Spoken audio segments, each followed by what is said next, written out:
3 teams had already walked away from Bay 7 before the morning session was half over. The vehicle in that bay, a late-model diesel pickup with a deliberately induced fault, had beaten the first team in 11 minutes, the second in 8, and the third in a humiliating 6. Each group left with the same expression: laptop still open, diagnostic codes still cycling meaninglessly on the screen, the engine sitting cold and silent in its bay like something that had decided it was done cooperating. The senior examiner, a heavy-set man who had been running national-level competitions for 16 years, made a note on his clipboard and said nothing. He had built this fault sequence himself. He was not surprised. The SkillsCanada National Automotive Service Championship was held every spring at Mohawk College in Hamilton, and this year's field was the strongest it had been in a decade. 43 competitors from across the country, most of them in their 20s, all of them sharp, all of them equipped with tools that cost more than some people's first cars and wearing shirts provided by sponsors who expected results. The college gymnasium had been converted into a competition floor. 12 service bays, a battery of diagnostic stations, judges' tables draped in red and white, and enough compressed air lines running across the ceiling to make the whole room sound like it was always on the verge of something. Nobody had paid any attention to the old man in Bay 7's direction. He was sitting on a folding chair near the back wall, a little apart from the action, in the kind of spot where people put things they intend to deal with later. He wore a green work jacket that had been washed enough times to lose its shape. The kind of jacket that Canadian Tire used to sell in the 90s before their outdoor line went upscale. And his hands rested on his knees with a stillness that was unusual in a room full of young people who moved constantly, who checked their phones between stations, who paced when they waited. He was not pacing. He was simply there, watching the action in Bay 7 with grey eyes that were quiet and a little sad. The way eyes get when they have seen the same kind of problem play out for 40 years and know how it ends, but understand that the only useful thing is to watch and let the learning happen. His name was Maurice Dauphin. He was 73 years old. He had driven down from Timmins that morning in a truck that had 260,000 kilometers on it and ran perfectly because he kept it that way himself, and he had come to Hamilton because his grandson, Ethan, was competing in the junior welding division in the hall next door. He had arrived an hour early because he was always early, a habit so deeply ingrained after 31 years of military service that it had stopped being a habit and become simply the way time worked for him. He had no intention of involving himself in anything. He had brought a cup of coffee and a paperback. He was content. The thing about Maurice Dauphin, the thing that the people in that room could not have known and had not thought to ask, was that the sadness in his eyes was not the sadness of a man who had nothing left. It was the sadness of a man who had had a great deal and had learned to hold it carefully, the way you hold something fragile that has already survived one fall. His wife Giselle had died 4 years ago, quietly, in November, in the house in Timmins, where they had lived for 22 years. He had 3 children who called regularly and visited at Christmas. He had a workshop behind the house where he still kept his hands busy. He had Ethan, who was 16 and serious about his welding, and who called him Pépère in a tone that managed to be simultaneously affectionate and slightly embarrassed, the way 16-year-olds always do. What he did not have in this gymnasium in Hamilton was a single person who knew who he was. Jake Fortin was 24, ranked 3rd nationally in automotive service technology, and carrying the particular confidence that comes from being genuinely talented and not yet having encountered anything that meaningfully deflated it. He had won 2 provincial championships. He had a tool sponsorship. He had an Instagram following that was not nothing. When he crossed the competition floor and approached the old man in the folding chair, he was not being deliberately cruel. He was 24 and talented, and he had learned to move through the world in a way that hadn't yet cost him anything real. "You here to compete?" he asked. "No," the old man said. "Just watching." "Someone's family?" "My grandson, junior welding, next hall over." Jake nodded. He had already spotted the damaged OBD interface sitting on a secondary tool cart near the back wall. A legacy scanner unit that had been malfunctioning since before the doors opened. The newer touchscreen units the competitors used had replaced it, but it was supposed to function as an emergency backup. Two of the technical volunteers had declared it unrepairable that morning and pushed it to the side, intending to deal with it after the session. It sat there with its cracked port housing and its dead screen unmourned. The thought arrived the way these thoughts do, quickly, without much examination. Jake picked up the scanner. He walked back to the old man and held it out with a small sideways smile that he would be ashamed of later. "Think you can do anything with this, sir?" Behind him, Brent Halliday, his competition partner, also 24, also talented, also not yet aware of what he didn't know, made a quiet sound that was not quite a laugh. The old man looked at the device without moving. Then he looked at Jake, then at the scanner again. He took it. His hands did not behave the way. Old hands are supposed to behave in a room full of young people who are waiting for them to fail. They did not shake.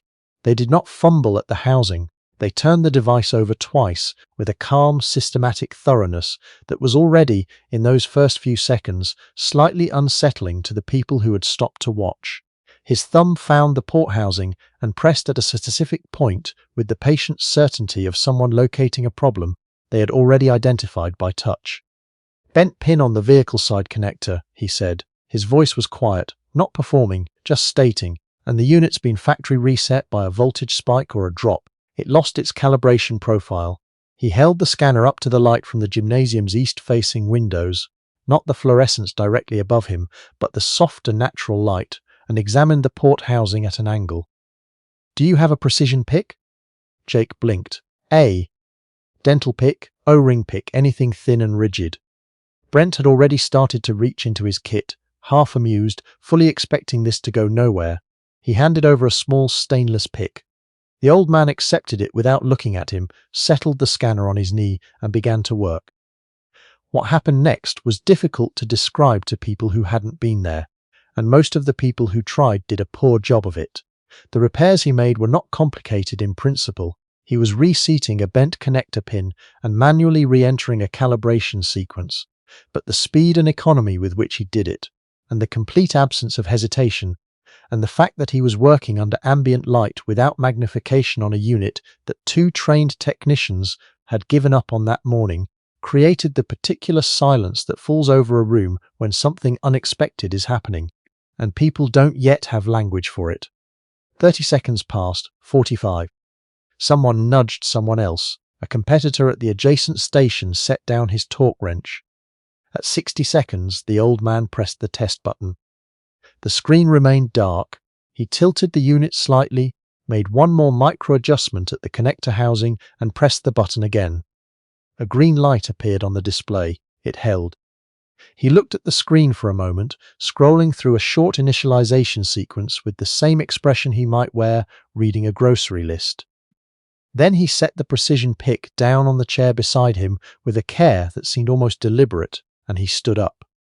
He walked toward Base 7. Nobody stopped him.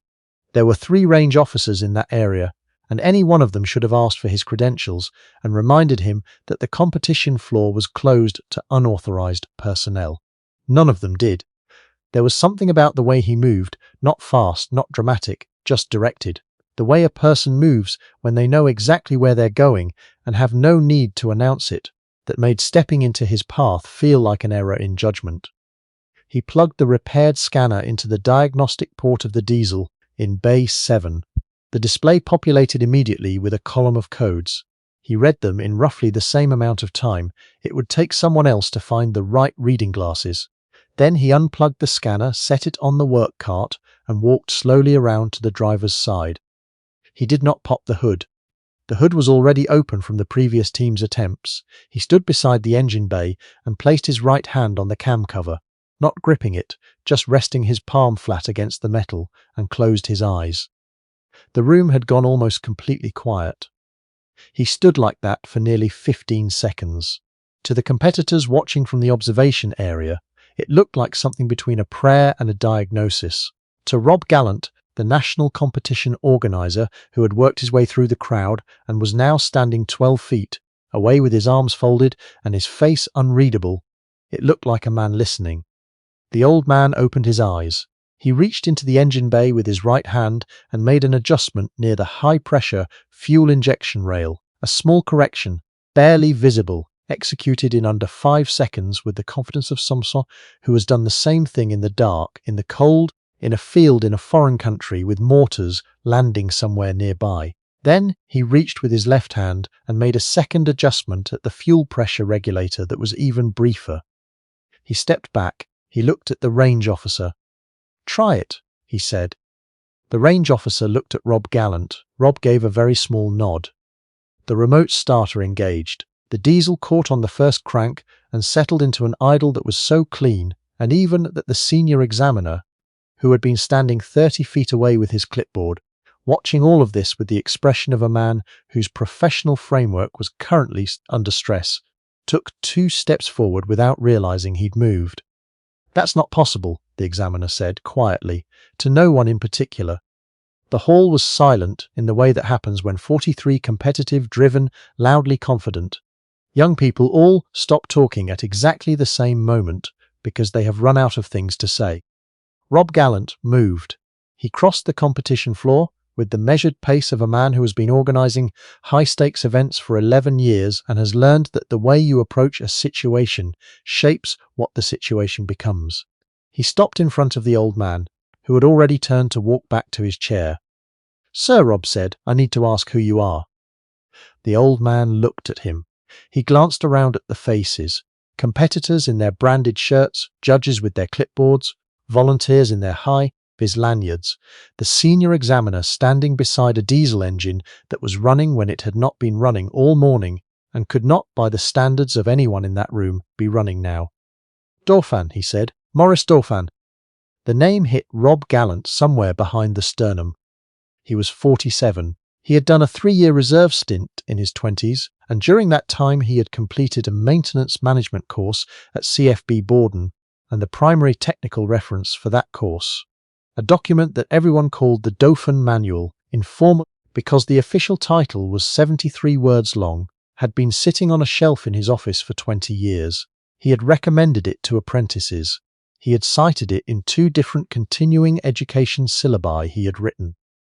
He had never thought to wonder what happened to the man who wrote it. "Chief Warrant Officer Maurice Dauphin," Rob said. The room was so quiet he didn't need to project. "Resem."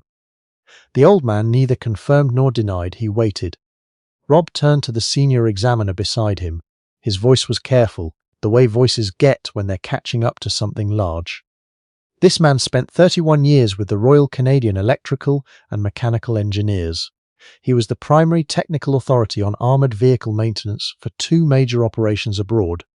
The field maintenance doctrine he developed at CFB Borden is still in use. It has trained over 2,000 military technicians." He stopped. He looked back at Maurice Dauphin. He maintained Coyote reconnaissance vehicles in Bosnia when the supply chain was completely broken and there were no parts and no support and everything had to be fabricated in the field. Another pause. The manual every RC technician in this country still carries. Informally, in the trade, people just call it the Dauphin Manual. The younger judge had pulled out his phone. He was reading something, and the expression on his face was passing through several stages. Meritorious Service Medal, Commander's Commendation, twice. The field maintenance practicum he had designed at Borden. The vehicle maintenance doctrine developed under active operational conditions and formally adopted by the Canadian Forces in 2003. 31 years, 3 deployments. And then a retirement to Timmins and 12 years of what the public record described as nothing, which was not nothing, because there were 3 provincial trades training programs whose certification curricula had been quietly rewritten by a man from Timmins who hadn't asked for credit or payment and whose name did not appear on any of them. Jake Fortin was standing very still to the left of the tool cart. He had the look of someone who has made a calculation in public and discovered the calculation was wrong, and who knows that the room can see both the mistake and the discovery. His face had been through several colours in the past few minutes. The sponsor logo on his shirt felt, at this particular moment, like a sign on a door to somewhere he no longer wanted to be. He stepped forward. His voice came out rougher than he intended. "Sir," he said, "I'm Jake Fortin. I'm the one who handed you that scanner." He stopped. He made himself continue. "I handed it to you as a joke. I didn't think you could." He stopped again. "That doesn't make it better." It wasn't a question. It was the most honest sentence Jake Fortin had said in 4 years of competitive success, and it cost him something to say it. Morris Dorfan looked at him for a long moment. "No," he said, not unkindly, "but it's a start." The doors at the far end of the hall opened. She was in service dress, full Canadian Forces service dress, the kind you wear to ceremonies, not to a college gymnasium on a Thursday afternoon in April. Colonel Susan Lafreniere was the base commander at CFB Borden, and she had been 6 kilometers away in a regional training coordination meeting when the first text message arrived. She had received 3 more by the time she told her driver to turn around. She crossed the competition floor with a directness that parted the crowd without requiring any particular force. She stopped in front of Morris Dauphin. She came to attention, and she rendered a salute that was precise and unhurried, and contained in it something that went considerably beyond protocol. "Chief Warrant Officer Dauphin," she said. Morris Dauphin returned the salute with the ease of 10,000 repetitions. "Colonel Lafreniere." "You didn't have to come," she said. "I know," she said. "I wanted to." She looked at him, and what was in her face at that moment was not military at all, or not only military. It was something older, something that had been waiting. "You trained me at Borden in 2001. I was a brand new captain who did not know what she did not know. You spent 6 weeks making sure I understood what a real maintenance standard looked like. Not the written standard, the real one." She paused. 3 years later, I was in Kandahar. One of our vehicles failed during an operation. I knew what to do because of what you taught me. I have wanted to say that to you in person for 20 years. Morris Dauphin said nothing for a moment. Something moved in his expression, small, controlled, the way a great depth of water moves when a stone falls into it. "I'm glad the training held," he said quietly. Colonel Lafreniere turned to the room. She did not need to raise her voice. "Most of you worked to standards that someone else created," she said. "You trained to curricula that came from somewhere, and most of you haven't thought much about where. The man you watched fix that diagnostic scanner this morning and diagnose a vehicle fault that your best competitors could not solve. He helped build the foundation that your trade stands on. The manual your instructors referenced. The practicum your certification is based on. Some of that came from Chief Warrant Officer Dauphin." She looked at Jake Fortin when she said the next part, and she did not look away. "He was handed a broken tool as a joke. I would encourage every person in this room to think carefully about what you assume when you see a man sitting quietly in the corner." Jake Fortin looked at the floor. He kept looking at it for a while. What happened during the next 2 hours was not scheduled, and Rob Gallant quietly suspended the afternoon session to allow it to happen. Morris Dauphin moved from station to station. He had not planned to do this. He did not present himself as a teacher or announce that he was available for questions. He simply answered when people kept approaching. They asked about fault isolation and diagnostic sequencing. They asked about the difference between what a scanner tells you and what the machine is actually saying. They asked about the gap between training standards and field conditions, between the ideal and the real, between the tool and the skill that makes the tool useful. He answered each question with the same patient attention, in the tone of a man for whom patience had never been a virtue in the soft sense, but a discipline acquired under pressure in places where the cost of impatience was not a bad score, but something considerably worse. He spent the longest time with Jake Fortin. They stood at one of the service bays together, and Morris walked him through a diagnostic sequence he had developed in Bosnia, a sequence that relied entirely on sensory input, no electronics, just sound and vibration and the temperature of metal under your palm. Because in the field, in that year, in that place, the computerized systems had not been reliable and the vehicles had still needed to run. "How do you know when you've found it?" Jake asked. Morris considered the question the way he considered all questions, fully, without dismissing it as simple. "The machine changes," he said. "When you've touched the right thing, the system responds. Not obviously, necessarily, not always in a way you can quantify, but it changes, you feel it." He looked at the engine in the bay. The machine is always communicating. Most people aren't trained to receive. They're trained to read the codes. But the codes are a summary, they're a translation. The machine is saying something more specific than that. He paused. "You have good instincts. I can see it in how you work. You just move too fast to hear what you're being told. Jake Fortin was quiet for a long time. How long did it take you to learn to slow down? He finally asked. I'm still learning, Morris said, and he meant it. When the afternoon session resumed, the diesel in Bay 7 had been refaulted, a different fault, harder, one that Morris himself had suggested to the senior examiner during a brief conversation near the judge's table. 3 teams attempted it. The first 2 failed. The third team, Jake Fortin and Brent Halliday, took 22 minutes. 22 minutes was not a winning time. They did not win the competition. But before Jake started, he stood at the entrance to the bay for a moment, and he closed his eyes, and he put his hand flat on the cam cover, just resting it there, and he stood like that for 12 seconds, while Brent watched from the side and did not say a word. Then Jake opened his eyes and he got to work, and he listened the whole time he was doing it, in a way he had not listened before. The national championship was awarded at 5 o'clock to a competitor from Saskatoon, who had been quietly dominant all day in the manner of someone who does not need to be loud because the work speaks clearly enough. She accepted her medal with a composure that Maurice Dauphin recognized across the room, the composure of a person who knows their own ability, because they have built it deliberately over a long time without shortcuts. When the formal presentations were done, Rob Gallant returned to the microphone. "We have one additional matter," he said. "It's not on the program." He looked toward the back of the room where Maurice Dauphin was putting on his green jacket, preparing to go find his grandson in the next hall. "Chief Warrant Officer Maurice Dauphin, we'd like to ask you to say something to these competitors if you're willing." The applause started in the front row and moved back through the room until the whole hall was standing, and Maurice Dauphin stood at the back in his faded jacket with the same expression he had worn all day. That quiet, slightly sad look, except that something had joined the sadness now. Not replacing it, just present alongside it, something warmer and harder to name. He walked to the microphone.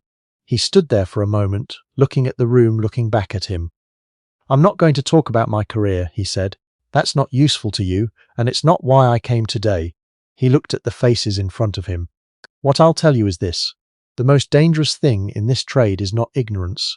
Ignorance you can fix. You go learn the thing and then you know it. The dangerous thing is assumption. When you assume you understand a system, you stop listening to it. And when you stop listening, you miss what it's trying to tell you." He paused.